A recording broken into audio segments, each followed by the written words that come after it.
Ladies and gentlemen, welcome back to the Goddamn Room. I'm your host with the most, DAM.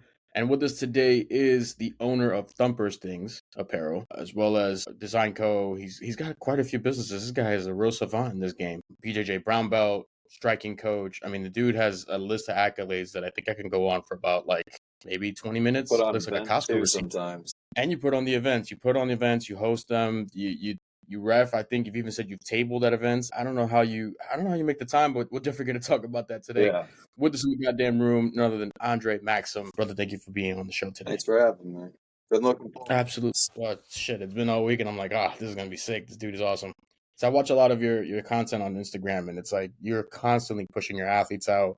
You've always got these hilarious posts from time to time on your stories where, like, I remember at one post you removed your legs and put them backwards. You're like, yeah, sorry, just form like this. It's just what it was. I was like, this guy's a trip, man. I love it. It's so vibe. Put up that video. It was like how to get better in the gi. And then, I was going to do how to get better in the gi. And so me and my friend are standing there in our gis, and I just go, oh, and he couldn't handle it. So he just starts dying laughing.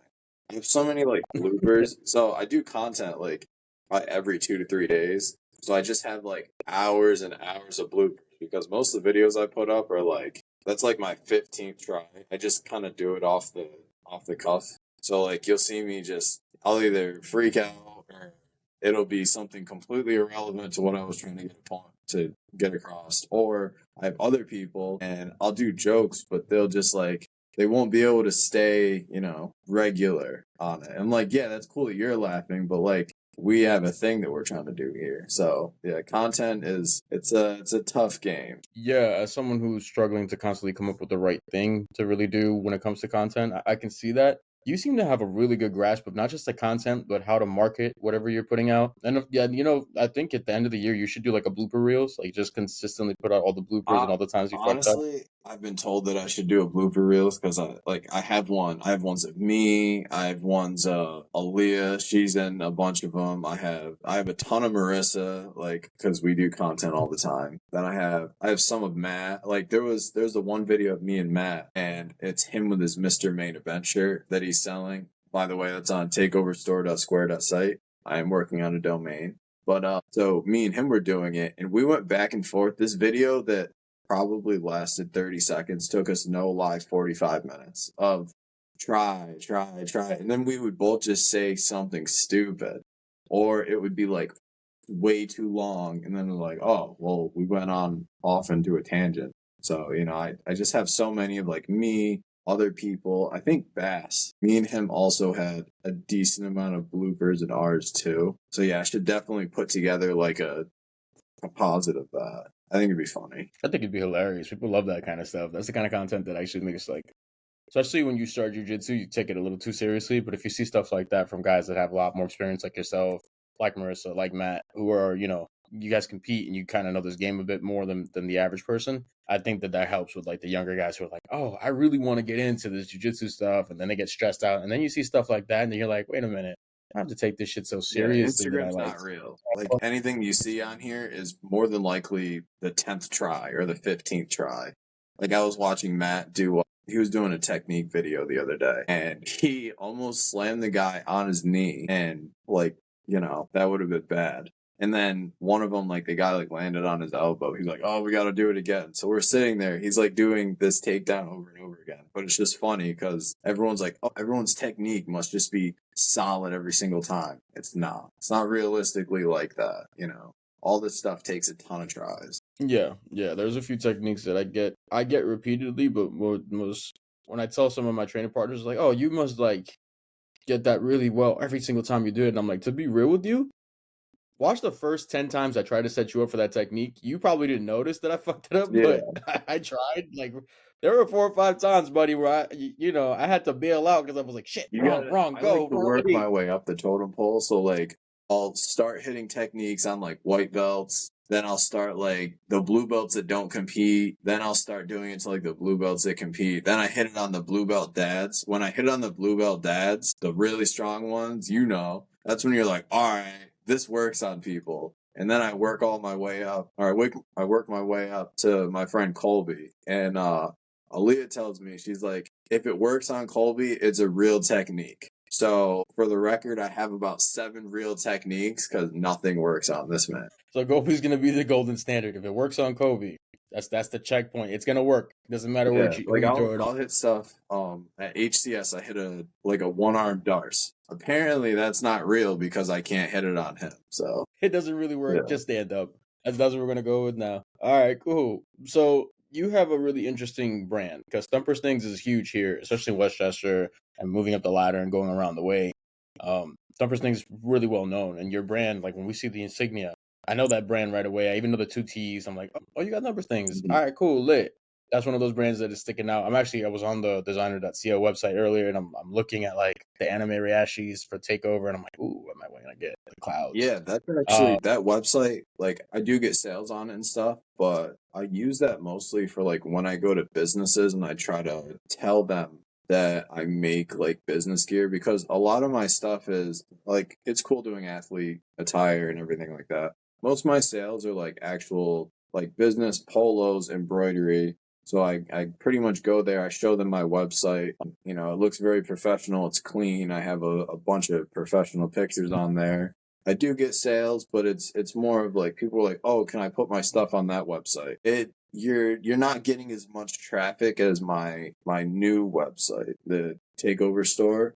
That one has like I think I get 1,000 clicks a day on it now, just because I have so many gyms, athletes. There's other brands that are joining. I'm basically trying to be a one-stop shop for merchandise. You know, I want to add some bands on there. I have a couple of friends that have bands. I gotta, put some stuff together. And then there's also like high school, middle school athletes that can now receive money. So I can make their like jersey look alike and then I can sell it and then I can send them money. So they earn money. Everyone that's on that website earns money. Yeah, I think that's fucking sick, man. I think that looking forward, the fact that you're looking out for the younger athletes that are kind of just starting at this to compete at that young of an age, which that already has a lot of stress, and the parents have to pay for the events. So for you to go out of Yeah. your way to do that, and then being a one stop shop is going to be fucking amazing. It's something that I think we need more of, especially in the grappling community, because there's always like the big companies, but there's no one that like you've never met the guy that runs Takedown or the guy that No. runs Venom. I've never shaken their hands. I've never seen their faces. I know who they are because of the websites, but I don't know them personally. Never spoken with them. So, to see a real person that's, the man behind the brand and then you get to talk to them and communicate and just be human, I think that's There's awesome. And I think that also separates you. there's like a lot of people that like they'll be sponsored by people or they'll have like say they have their own kit or whatever. It's not custom usually. It's like there's some companies I'm not going to name drop, but they'll have basically the company's logo, then it'll be a different color like green or something and it'll be like this is such and such's kit. Why? That has nothing to do with them. Like when you go through me, one, I actually pay you per purchase. I prove to you that these are your purchases. We come up with a logo together and you make a much higher percentage too. So I'm not really looking to actually profit on the fighters stuff being sold. I'm looking to profit from the upselling that my website does as people buy these items. That's a sick way to do it because you're essentially helping the athlete with a good source of revenue, still taking care of business because it is a business and the bullshit that, Yeah, I can't do but this that's for something that free, you know. right, because it is a business.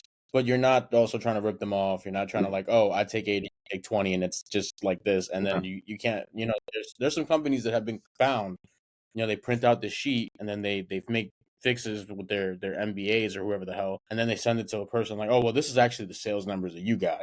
But you're showing the traffic, you're giving them an actual, the actual info, the way that it is and how it breaks down and everything. I think that transparency, that shit speaks volumes to who you are, man, because there's not a lot of businesses that do that. Yeah. But I did want to talk about Thumper's Things, man, because you have one of the coolest brands, and I think it's awesome. So Thumper's Things is basically like it's like everything I do. So if I do events, if I make clothing, it's all like my blank apparel. So like I have my own t-shirt. Basically like Gildan has their own t-shirt. I have a Thumper's Things t-shirt that I just now finished. I obviously don't like, take raw cotton and sew the thing together. Like, I do actually have those made, but it's my specific brand. So like everything I do is under this Thumper's Things umbrella. Then I have Takeover Apparel, which is most of my clothing you're going to see has Takeover on it. Like I'll put TT on stuff, but that's because that's like my Gildan, that's my blank. But like designs, the team store, it's all Takeover. And then Design Co is just my store. So I sell a bunch of different brands here. Like you can come in and get Bella Canvas, Gildan, anything really, because it's just my shop. That's kind of the people ask me the breakdown of that. I'm like, there it is. Well, now we know how the game works. But when you're building, because you also have another thing where you build brands. Is that something that like Yeah. when you start? How do My you? become a brand owner now is it's really growing. So I have two different options basically. People can put their merch on their own website, that's on them. I'll do their drop shipping for them, whatever. Or they can add their stuff to my website where I still do all the drop shipping, but I run ads. So ads are going to be probably one of your most expensive things. If someone like just makes a website, they're probably only going to get like 1 or 2 clicks a day, maybe if they share it on Facebook or whatever. And then if they run ads, like they might get, 20 or 30, like at most every couple days. But if you put it on my website, I do all this. So all of it's included. You get all my ads because it brings you right to the website. You also have all the athletes that funnel people into the website too. So you're just getting basically cross pollinated by uh, athletes, the different gyms that are on the website too. I tell gyms this all the time. I'm like, hey, look, you can sell your stuff on your own merch store to basically your students, or we can come up with something sick, and then people from other gyms are also going to want to buy it too. So like, it doesn't necessarily have to just have your logo in the front middle. Let me make you something cool, something that everyone will buy, and then you're going to get the revenue from that because that's your design. That's actually pretty awesome. I think that would work for a lot of gyms, especially the smaller gyms that are just kind of getting into the Yeah, business and I have understanding everything. I think I have 8 on my website right now, and then I also have 4 that have their own website. So it's a lot to monitor and everything too. I can imagine that that's pretty difficult. But how do you think of things that resonate with so many people in such a competitive market? And you're like, oh, I have the time to like. How do you? Let me think about how I want to word this correctly. How do you create something that resonates with so many people from so many different walks of life, and like take the time to really break that down and develop something that hey, anyone that loves this Yeah. sport or that is around teams would buy this. I think that a lot of people have good ideas. I've found that a lot of people have good ideas, and a lot of people come to me with good ideas. The problem is I don't really think before I act. I just do stuff. So partially this came from a friend of mine. He's like, "Oh, can I just put your or my stuff on your website?" And I'm like, "Yep." So I was doing that, and then Marissa, like, she has her own brand, Goth Girl Grappling. I actually have to put that on the new store because that's on my Design Co store. But I'm like, all right, like I'll put that on there, and then I had Matt stuff on there, and then I had another gym on there, and then I put Black Hole on the website too. And I'm like, I should just make a database based or like a one-stop shop of all these different things, and like I saw my traffic increase like exponentially, and I'm like, I can basically drive traffic by having just so many people that need to get their specific items, and they'll also get mine. So it was kind of just like I thought of this and then I'm just doing it. So no real thinking about it. It just, some people have thoughts and like, oh, and then they let it go in the back burner. I was like, day of. I did this at like 9, 10 o'clock at night. I was like, day of, this is a great idea. I'm gonna start it. Okay, so you're the kind of person that's a doer. You just it looks like it works, it feels like it works. Fuck it, let's try it. Let's see what this Yeah, goes. that's how I get into Have fun. everything, pretty much. The clothing Okay, thing, so I pretty much did that too. I actually just, the first time I like ordered stuff from China, and I was like, a lot of people got these and they like my designs. I'm just gonna go buy a sublimation printer. I can do this myself. It's not that bad. So I took out a loan, started the business, and here we are. yeah, that's actually pretty cool. I was gonna say, are you one of those people that like fuck it is the main sentence you use before you do anything? Yeah, what is it? Fuck it, we ball. I think that's the saying. Yeah, fuck it, we bob. But speaking of Black Hole, you are a striking coach there. Yep. What's your philosophy? When you're teaching and mentoring your students, do you have a philosophy, or is there like a thing that you look at them and go, like this doesn't really work for this person? Or when you're looking at them as a whole, do you just look at them as a unit and go, well, everyone should be able to do X, Y, and Z. So I run it very close to how I was trained. So I trained with Jarek Jones in Albany for years and Tyrone Jackson out of Saratoga for years. So basically, a lot of the drills I do they're usable for people that are coming in off the street, people that are just there to lose weight, and then people that are trying to fight. So I kind of start everyone at the same thing. Like, all right, we're going to walk forward. We're going to do this. And here's your movement. Because I do a lot of footwork. Like that's probably 50% of the class is footwork. So this is the drill. Then when I see people start to pick it up, individually, I give them the next part of it. And then the fighters, like, because they're in there all the time, they're progressing. I give them the third step of it, and then the fourth step of it, and then we're working on. Now you have all four steps of it. Now we're going to start to hit a lot. We'll start to hit it on like a double end bag because it's moving. You have to kind of replicate the sparring. Then I'm going to see you do it on a person. Where like if you don't finish step 2, we're going to still keep working on step 2. I might change it slightly just so you don't get bored, but you still have to solve this issue. And as soon as I see you like replicating what I'm doing, at least to the 70th percentile, then I move you up the board. So like I have this one guy, Jay. We'll shadow box in the beginning. Like a lot of the newer people, I kind of just have them do movement. I make him shadow box around people because he knows how to move already. There's no point. Like he progresses very fast. So you'll see him he'll get very like long reps where they're just throwing one punch. He'll be on like step 5 or 6. So, but everyone, I teach everyone at the same time. There's not like a separate fighter cardio together, and everyone has a pretty good time. Yeah, I can imagine that when you have large classes, especially, you definitely want to make the most out of the space, and you also want to make everybody feel like just because you're not a fighter doesn't mean you can't train in the same room You're as a part them. of the I've seen team. some teams do that. Right. I've seen teams do that in the past. When I was in Florida, that happened a lot.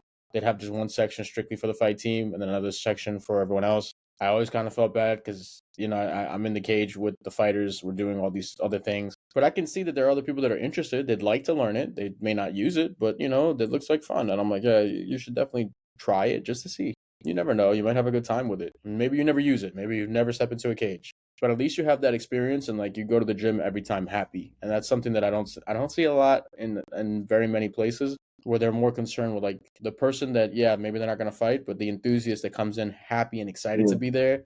I love training with that kind of person. Yeah, he'll never fight, but shit, like he's a great training Me partner. and Mike Wacker have a very similar philosophy on that. He's the head coach at Black Hole.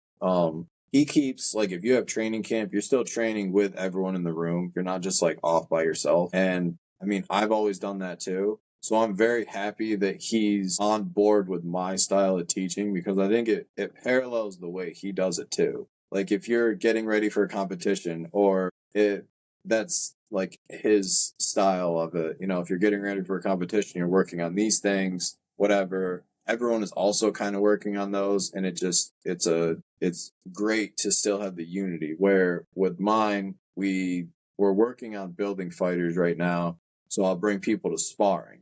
So like Saturday sparring, you have to work on this. The team's going to work on this because the rest of the people, they aren't looking to fight. They can still add these skills to their repertoire, So it's very, very parallel the way that he does things and I do things, which is why I think it works for me teaching the striking over there.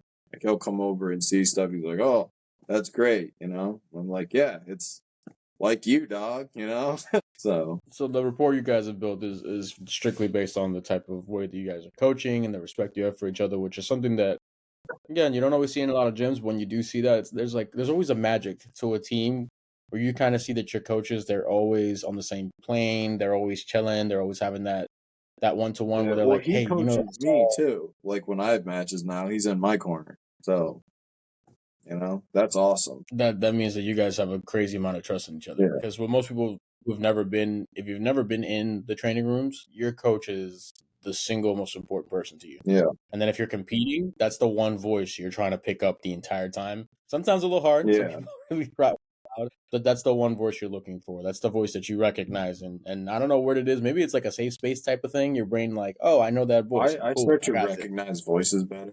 So I'm still kind of new to Black Hole. Like I've only been there 6 months or so. so I'm still kind of getting used to it. Like I was doing matches for years, and I just had like Aaliyah would be the only person in my corner. So and she didn't really talk 'cause she's younger. So it's just like I'm just going off. All right, I think I should do this. I had an MMA fight where I actually didn't even have a corner. So it just happens sometimes. Man, that's tough. An MMA fight is that's a lot of stress. I Yeah. mean, congrats to you for being that tough, brother. But that's a stressful spot to be in. But I also I remember having or not having a corner back then, and then I'm like, well, if anyone ever needs one, like I go to so many shows. You know how many guys they're like, hey Andre, can you come corner me quick? I'm like, yeah.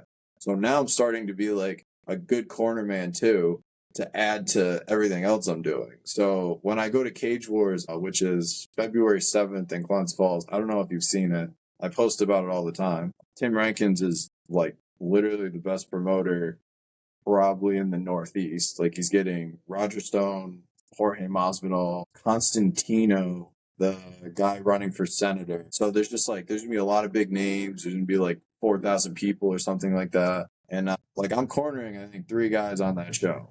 So people just kind of come to me at this point to do this. Yeah, man. I think. Well, I know I'm familiar with Cage Wars. 'Cause, there's some guys in Cage Wars that I've been looking at, and I'm like, man, I'd love to have them on the pod one day because they have that look, and I'm like, man, I like the vibe of how they talk, and then when they're competing, they're so serious, they're so good, and then there's some guys that you can see that they There's specialize so in many grappling. funny guys, though. There's so many Yeah, funny guys. You should, if you ever want to have any of them on, like, I probably make gear for half of the card at this point, which I think, I think that's why, everyone's pretty cool with me there because I make almost everyone's stuff. And, even before I was like really, sharing Cage Wars stuff before whatever, I was like, I'm just going to sponsor the main event every single time. And I'd go to whoever's main eventing it, and I'd be like, "Hey, let me make you a free pair of shorts." And then they would, and they'd be in the main event. And Cage Wars, I don't know if you've seen their pictures. They take the absolute best pictures. They're the best production, and so my stuff just looks so cool. It looks so sick.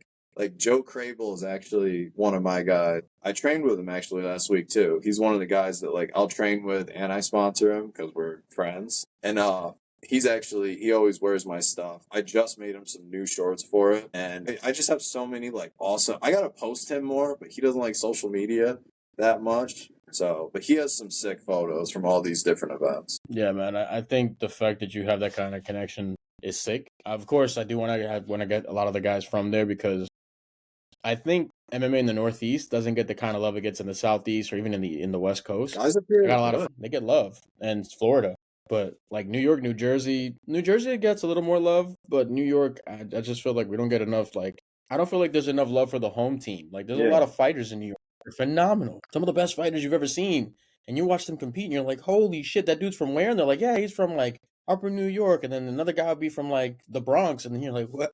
How come we don't know these guys' names Have yet? you seen Luis Melendez? He actually fights for Karate Combat. He's 4-0 on Karate Combat. I think he's 5-0 as a pro. But he fought a guy, and then the coach like freaked out, and there was this huge viral video where President Awesome choked the guy out. Then Louise came to me. He's like, "Can you make this on a T-shirt?" So I made it on a T-shirt. Then they got the coach and Louise fought last weekend. And then, Yep. so Louise's fight shirt, which is also available on my takeover store, money goes to him. It's President Awesome choking out the guy, and then Louise beats the dude last weekend. So it's just things like that happen all the time, and people don't even understand. Like, yeah, Louise is from Puerto Rico, but he trains out of Scotia, which is near Albany. Like it's north. And then like Matt Secor is from Glens Falls. Like he was on Ultimate Fighter. He was on the season with the Let Me Bang Bro guy. There's a Yeah, Julian. yeah, there's a Yeah, ton of guys that are coming out of Albany area, and people just don't recognize they're from upstate New York. it's a bit tragic in my opinion because again, like I said, we got so many great fighters here in New York, all over, not just down in the Hudson Valley, into Manhattan, into Long Island, which they do produce a great amount of world champions, but like we're seeing the turn where like all of New York as a state We got a lot of MMA fighters. We got a lot of jiu-jitsu players. We got guys that have won titles in other places. Matt's just won Combat Worlds. Yep. Like, he's like, I think a purple belt. And I remember that a good portion of the guys he beat were black belts. So I was like, yeah, what is it? Ed something in the finals. Eddie something in the finals. But he beat Max Hansen. I think he broke his rib. He submitted Max Hansen, which Max has been in the top 10 for like 4 years. What is it, Keith? I don't know what his last name is.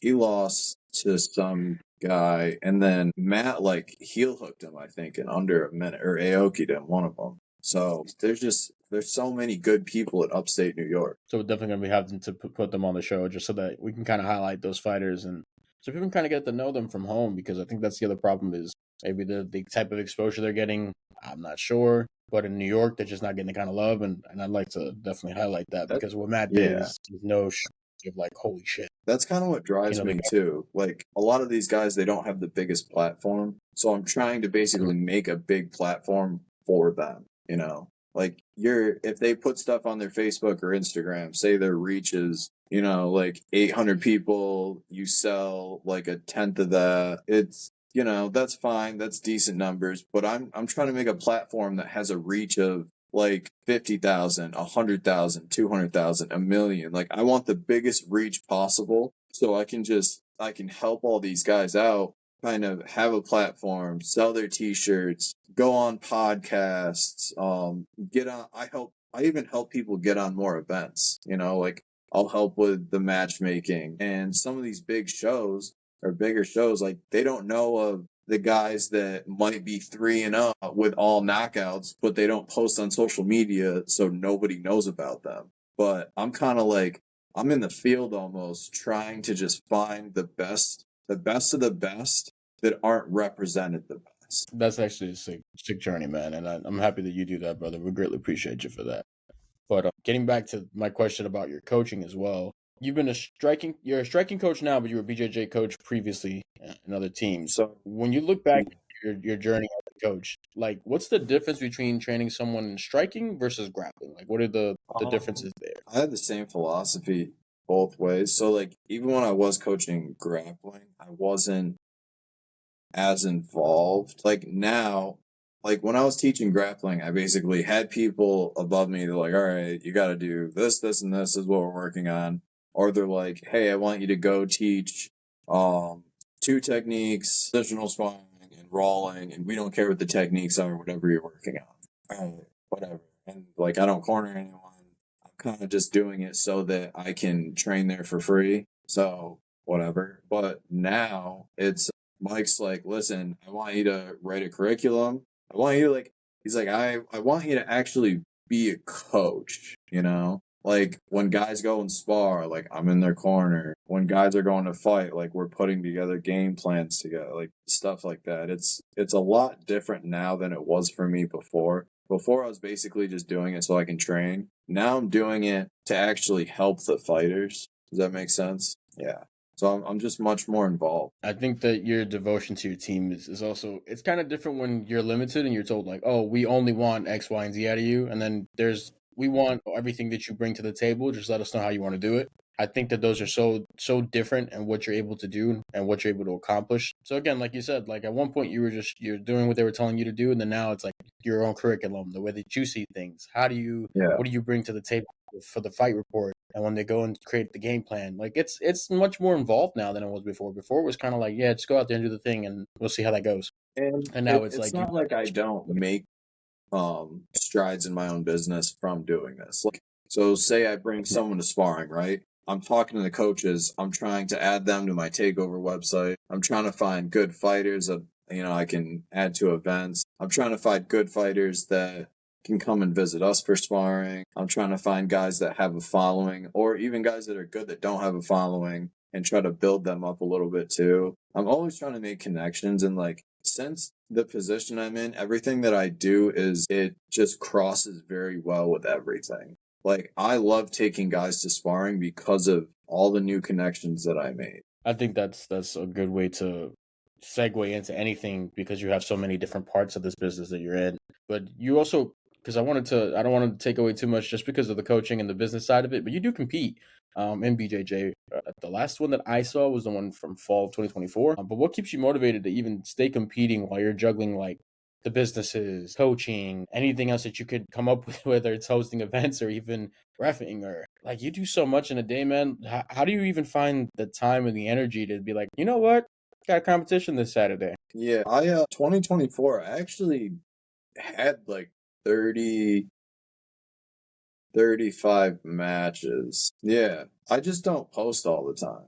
Like, if you look at my Instagram, I only post like once a month. But like, I had like probably 30, 35 matches, if not more. Like, I faced multiple black belts. I faced a guy on Smooth Comp that had 200 wins at heavyweight, which I'm not a heavyweight. Like, I walk around like 200 usually. Right now, I'm a little bit bigger because, Naga has this absolute thing where they're giving away money. So I'm kind of trying to bulk up a little bit. But yeah, I don't know. I love the wars. I don't fight MMA anymore. I don't box anymore. I still need that competition. And I feel like if I don't do it somewhat regularly, I start to, I don't know, I get like antsy. But what was I gonna say? Yeah, I love doing it a lot. I actually was sick. Like HCS was the last one I did. I don't know what happened. I was sick for like 6 weeks. Like I just started feeling better right now. And so I definitely want to get back out there, but I'm hesitant because I was just sick for so long. But I'm probably looking to start competing again in March. So that's kind of what the date I'm looking at right now. Holy shit! Hey man, I'm happy you're back to good health, but it's been a weird time lately too. Everyone's kind of getting Yeah. sick for 2 weeks, It, then you're back to like it was okay, and then yeah, you're back and to it was like 6 to 8 weeks of just being sick or on the verge of being sick. I don't know. I feel better now. Like I'm training now again. Me and Mr. Drunk Jitsu Colby, we went to war last night. Yeah, I'm always training and stuff. But I feel a lot better now. That's sick, man. I'm happy you're back to good health, and congratulations, by the way, on opening your store. Thank you.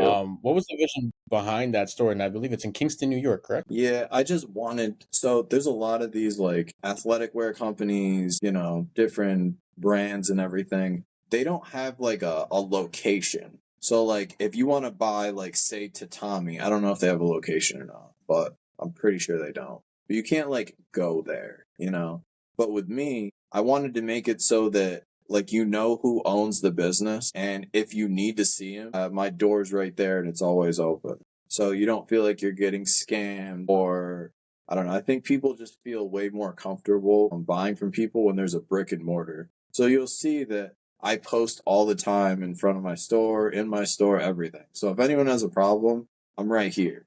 People don't usually have a problem. And I only get like 3 or 4 people in here a day, but I get a ton of phone calls and a ton of emails. And since I've opened the store, my business is it's multiplied so much. It's crazy. But I think people just like having someone that they can trust to actually do well. Yeah, I can see that, especially with your brand already being the way it is, and then people getting to see the, like again, to quote the founder of Tap Out, Charles Mass Lewis, if you don't get to know the man, know the person, really not doing it well. So whenever you try to promote anything or when you try to push something out, you got to know the man, know the person. Yeah. If you don't know that, you probably won't buy from him, you probably won't talk to him, and you probably won't believe in them. And you So that probably was something won't that I find saw. them. Like Right.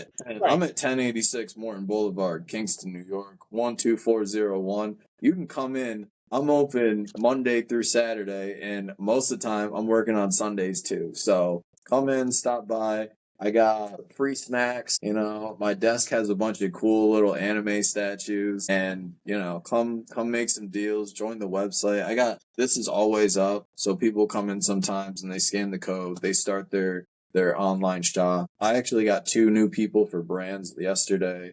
Someone started a hat brand. This is my hat, but I've been doing patches on hats. So someone just started their own hat brand. I got to make them a website, and it's awesome. Then I got someone else that wants to do like track jackets for their website. They're doing a lot of those. So I was designing those last night. All these brands, everyone has a great idea. and then they just walk in, and I try to make it happen, So that's the official invitation for you guys to go to the store. We're going to put the link in the description for not only the website, but the actual location This so you can go to QR the code shop. right here, we got to put that up because this is how you start. This is how you become a brand owner. What I like to say, this is how you turn your brand into a business. Everyone can have a brand. That doesn't mean you're actually making money off of it. But let me help you grow your brand. You heard the man. You know where to go. You know what to look at. Also, we're going to link the IG down as well, just to make sure that you have all those links in the description. Anything you're looking for, we'll highlight it for you. You'll find it quickly. You can get to Andre. Of course, you can buy stuff from Thumper Things. You can go to any of his websites to buy any takeover gear. And if you have a favorite athlete like the man we're about to mention now, Matt, who won Combat Jiu-Jitsu Worlds, you can buy the kit. His kit is available currently on Yeah, Takeover, it's correct? the Mr. Main Event. If you go look at his last matches, you have like basically the dream team set. That's what I call it. It's the blue, red, and white. With the dark blue, it says Black Hole Jiu-Jitsu on it. He won Combat Worlds in it. So now I actually made him another set to replicate that one that he won, but it says Mr. Main Event Matt Mash, and then you can also buy a Mr. Main Event t-shirt on the Takeover store, and the money goes to him. So I'm really trying to push that because I think he's competing like today. Actually, he competes like he just won the finishers belt. He won the Combat Worlds belt, and today I think he's doing like Submission Underground or something. I don't know. I don't know what it is, but he's doing something. He's always busy. The guy has a great schedule.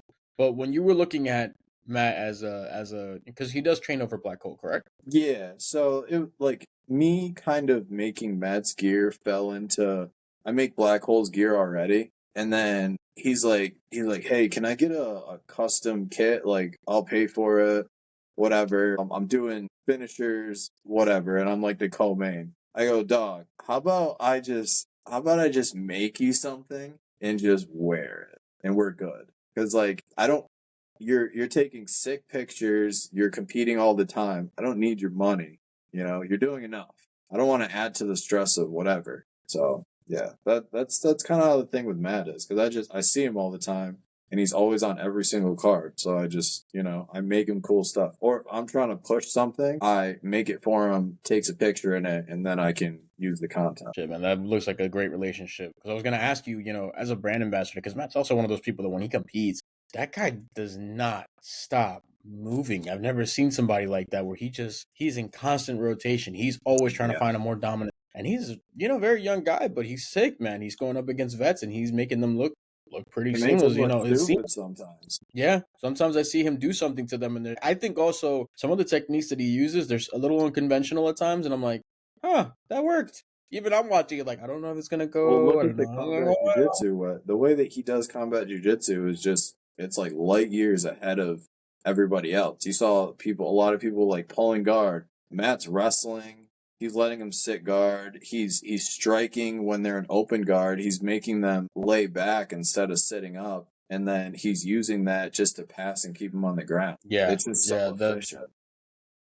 The way that he does things, it's definitely it's changed the way that we look at jiu-jitsu now because we're seeing the younger guys do it. And speaking of another champion who you've got the branding with her as well, and then she's part of the brand, Marissa Pacelli, finishers only champ.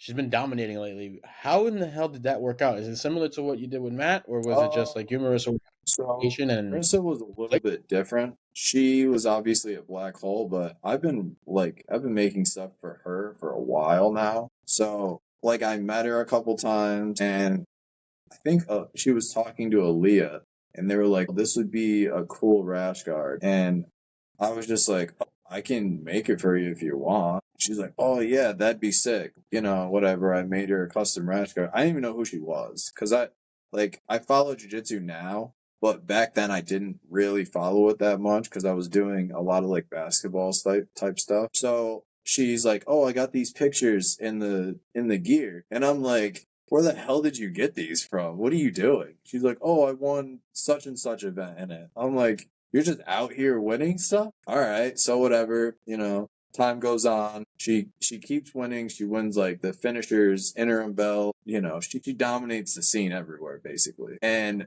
then I started to get more into jiu-jitsu, and I'm like, oh, she's like a top dog right now. And, I'm making all of her stuff. I didn't even realize. I wasn't even training at Black Hole yet. Like I met her once there, but that was about it. So I don't know. I just started making her stuff, and she always comes to me, and she's like, "Oh, we're doing this event. Like, can you do?" She always gives me crazy designs, or like the Huckleberry one I just did. She's actually doing this. What is it? There's a quintet I think coming up, right? She has that with like you know anything about that? I've heard of the quintet event coming through. I think it's going to be under quintet rules, but I don't know if she's actually on like the quintet card itself. Because I know She's the on a rules. team for the quintet. I don't know what. I think it's finishers. I just heard about it like yesterday. Well, anyway, I'm making their sets too. So like they actually, one of the girls came up with a design, and I found them a couple sponsors. So now I'm gonna make all this stuff, and like we're making track suits for them and everything. Like they're gonna look pretty awesome. I think their name's Slaughter Squad. Yeah. It has like a little skull on it. They just sent me the design today, so I gotta like, mess around with it a little bit. But yeah, that's gonna be pretty huge. So they have a 5-girl squad. I don't know the other girls on it, but I would assume that if they're teamed up with her, they're probably really good. And more than likely, I would assume that Marissa's team is probably gonna win. Not that I'm biased or anything, but I am. So No shame in it. I think we both are. I was going to say something. I was like, they're probably going to win if they have her on the team. yeah.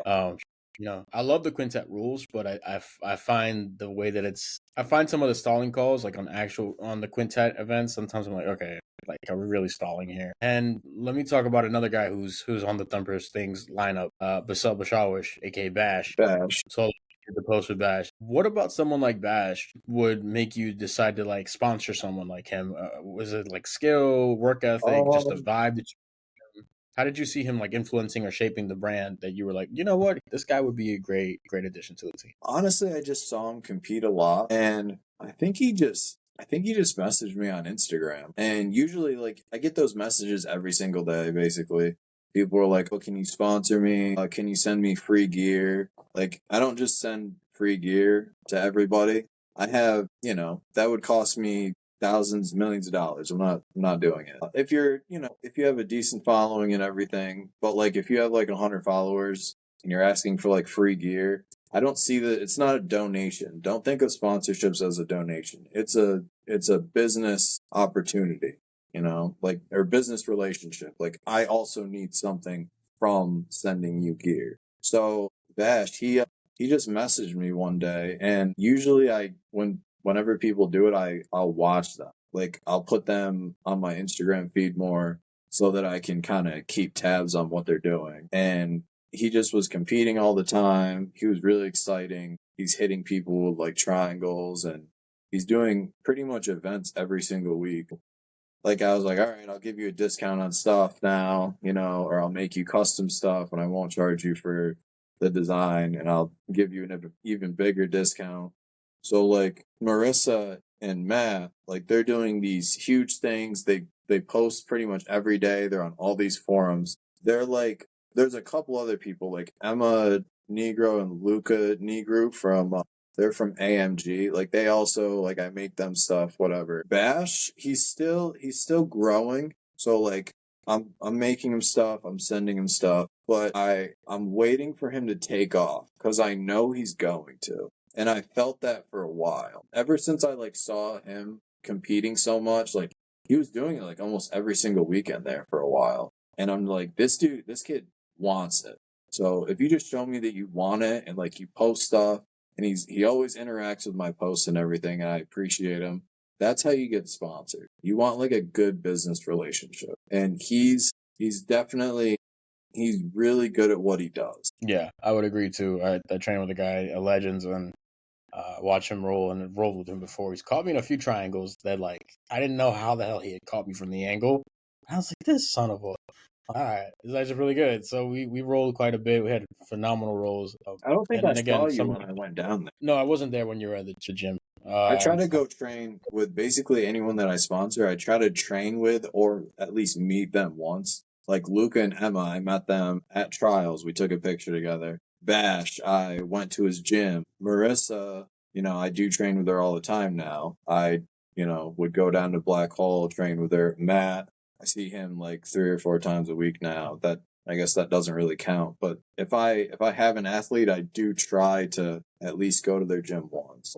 Aiden McKiernan from Performance Combat. I actually delivered their stuff, which was like 3 hours away, so I could meet a lot of their people. Wow. Yeah. So as you guys can see, he's got the hands-on approach, and that's something that you want when you have either a sponsor or just someone that you work with consistently. You definitely want that kind of commitment. And so, Andre, you have my respect, brother. There's nothing else for me to say about that because that's fucking sick. Yeah, every gym that I make stuff for, I do try to go visit it at least once. Like Wolfpack, I know those guys. I'm working on going to Mongoose MMA and should go there. Gambit, you see me there sometimes. That's only like 15 minutes from my shop. I have so many gyms that it's hard for me to like keep track of it, So like unless I have a list, there's so many that I just deal with. Louise, I make him stuff. Me and him used to spar years ago. I know Louise. I talk to him fairly regularly. Joe, like I said, I trained with him last week. Great guy. Josh DePace. Me and him live in the same town. I make him shirts. I'm cornering him at Cage Wars. I drove down to Long Island to go corner him. I've cornered him at Cage Wars before. Nash, my boy Nicholas, I make him stuff sometimes at Jacau and Clifton Park. I've trained with him a bunch of times, so I try to meet everyone. Yeah, you put your best foot forward, and I respect that, man. Not a lot of people do. But how do you balance all these roles? Because you're coaching, you're competing, you're running the brand, you're holding events, you're at the store, you're again meeting all these different gyms and teams. What's your game? What do you do to like deal with all of this and manage all of this at the same time? I cut it into sections. So basically, if I'm talking to athletes, I only give that like an hour every other day. I'm not going to do that every day because people want to have conversations, which is fine. I like having conversations. But if I was just talking to people that want basically free stuff from me, I wouldn't make any money. Then there's gyms. I try to email, call, and Instagram message 30 different gyms a day just to try to add them to my takeover store. I try to hit 5 to 10 people that want to make their own brand to add to. A lot of it is by adding things to the store and adding new people to that, it helps me grow as well as them. Because if I have this huge platform where I'm drop shipping for everybody, now I don't have to do my own marketing anymore because everyone will do their own marketing. So instead of me buying these ads for $1,000 a month, now I can cut it down to 300 or 400 because there's also people that are running ads for 100 or 200, So by growing the store, basically it's helping me grow as a company, and I'm trying to basically get out of, I don't want to be like the face of it anymore. Like I have to be the front runner. I have to do all the content, everything like that. I'm trying to kind of come away from that because it's a lot. Yeah, I can imagine that's a lot of stress all at once. I Yeah. think you're trying to pull like what 50 Cent said. He wanted Tony Yayo to be successful so he could kind of sit in the back and like maneuver accordingly. I kind of felt like that's the vibe. I'll manage people and like I'll manage these different brands and I come up with ideas and help them and everything. But I kind of want them to I want to train them to be good at marketing their own business so that they can make more sales. And then obviously I do, like when I drop ship for people, I do profit. It's not, I'm not hiding anything. Obviously I profit. I'm making the item. But if you went and got it made from someone else, it's probably going to be more expensive, or even if it's the same, but I'm also teaching you to grow your business. So there's some that come to me and they eventually leave, whatever. And then 9 times out of 10, within like 6 to 8 months, they come back because I don't have a minimum order. Like Kitchell, he just texted me yesterday. He's like, "Can you make me some shorts?" Like, yep. So I made these, and then he texts me today. He's like, "Can you make another pair in white?" Yes. When you go to like all these online ones, they're like, oh, they come from Pakistan or something. You have to get like 300 items. I don't do that. I have a website. So like if someone does one order on the website for your item, I do that one item. You don't have to buy a bunch of them, which it just saves people money. And you also don't have to pay anything up front. Someone buys something, I just send you the money. That's it. You didn't have to like spit out $800 for your store. Or if you have a gym or something, you can't bundle packages together, which is how most of these people make their money now, because they're basically getting like one bulk order at a time and they never have all items available. But now with the bundle, I make every item available because I'm going to make every single item as it comes in. Somebody's mad. I get it. Listen, sometimes you have those days. It's Saturday. Sometimes that's the vibe. I ain't mad at it. What's one piece of advice you'd give to someone looking to build a business, not just within the gyms, but like the individual, when you want to build your own brand and then turn that into a business? Like you said, you might have a brand, but you don't have a business necessarily just because of it. What advice Yeah. would you give to a young athlete or someone who's just kind of starting into this combat sport journey and they're like, you know what, I want to have my own shit with my own name on it? Don't get ripped off with overseas people. They're going to come to you. They're going to message you. I get like 30 different messages a day. Oh, we make rash guards for $14, $12, $10. That's great. You don't know the material. You don't know the taxes. You don't really have any guide to help you sell stuff. Like, say you have to buy 100 rash guards. Okay, you bought 100 rash guards. You spent a ton of money. How are you going to sell that? Oh, they came in. You don't know anything about sizing charts. They came in wrong. It's fine. The material's terrible. The color's wrong. There's so many things with that. I actually, because when I started with overseas people, but I lost a bunch, like $2,000 on an order. So I'm like, all right, instead of doing this, I'm just gonna bite the bullet and just get my own machines and just do it myself. If you're gonna do it, try to have a manufacturer that you can talk to. Like, if you need to show up to wherever they are, go there. And that's the same thing with like t-shirts. Like, people go to like rush order tees. First of all, they're expensive.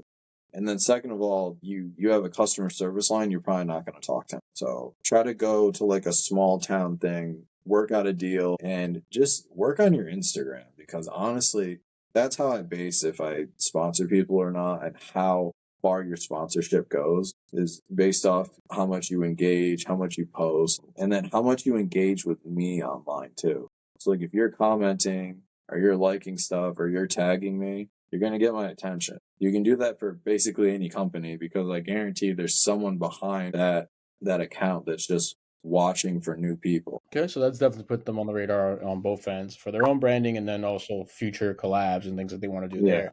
You just spoke about social media, but how do you leverage Instagram or YouTube? Because I know you talked about ads, but what's the strongest point for leveraging with social media? Is it like personal brand building, or is it just like the way My that you're able to? social media has changed to brand building because I'm pushing that so hard. I was pushing having new athletes. That's fine. A lot of them come to me anyway. I don't really need to push out anymore.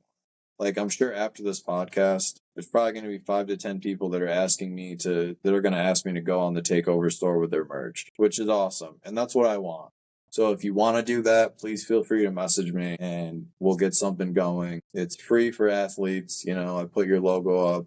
We make you shirts. You get discounts on everything and you get your own promo code. So if your people go and buy stuff from another person, you also get a cut of that. But, yeah, what was the question actually?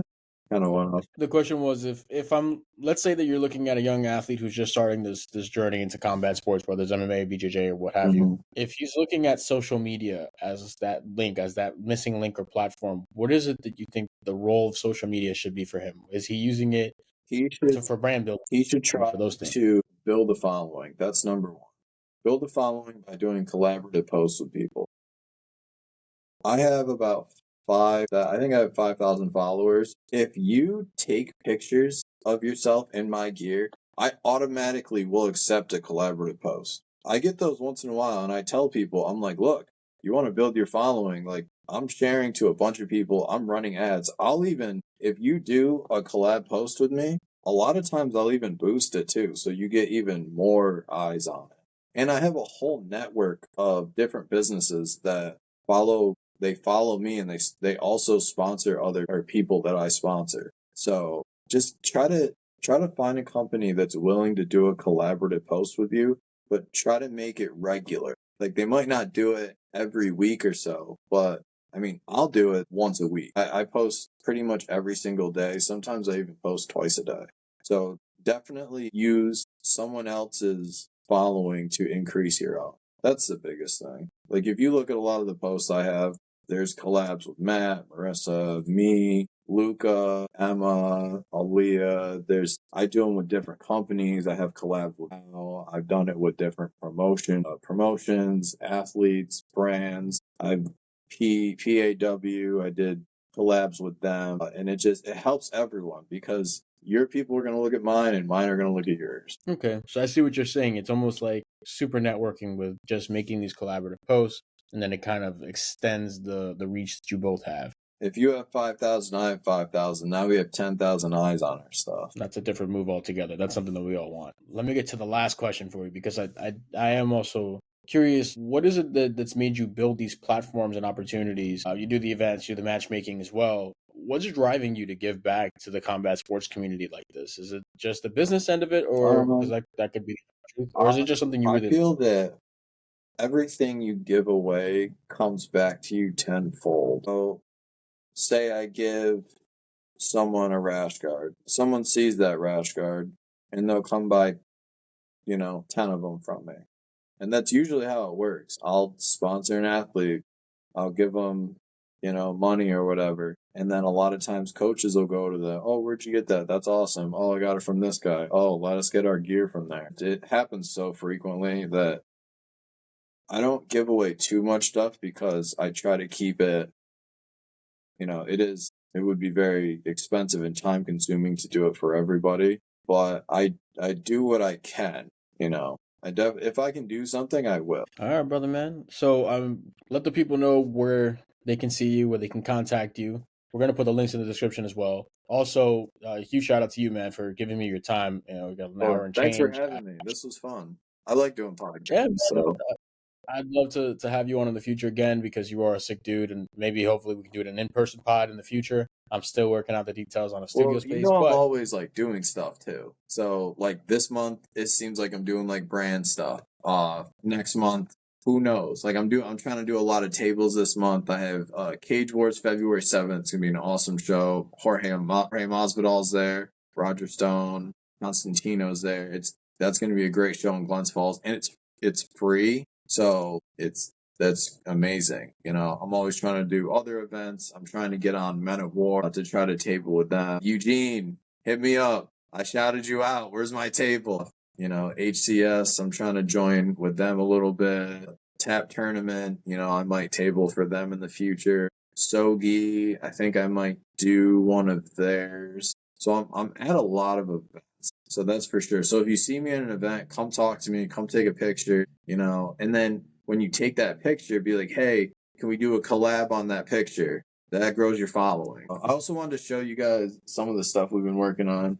Like, I didn't just start doing singlets, but I'm really focusing on wrestling this year because I've had so many different wrestlers, so many off-season clubs come to me and they want singlets. So I don't really boast too much about that, but we make a lot of wrestling gear for like Clever Combat, Team Storm, Catch 'em Wrestling. We made a ton of stuff for that. We also do baseball jerseys. I just made a bunch of these for Black Hole not too long ago.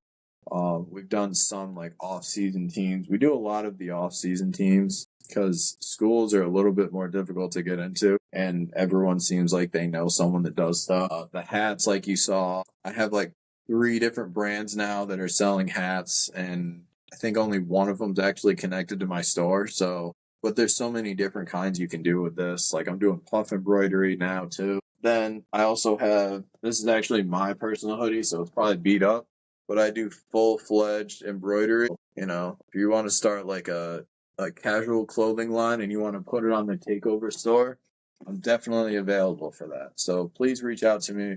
You can call my store any day, 845-293-7023. You can also message me on Instagram at Thumpers, plural, _thing. So at Thumpers _thing. You can find me on my Instagram. I'm not necessarily on there all the time because, I have like 7 accounts right now. It's at Andre, which is ANDRE _ Tavish, TAVISH. Find me on takeoverstore.square.site, designcoshop.com.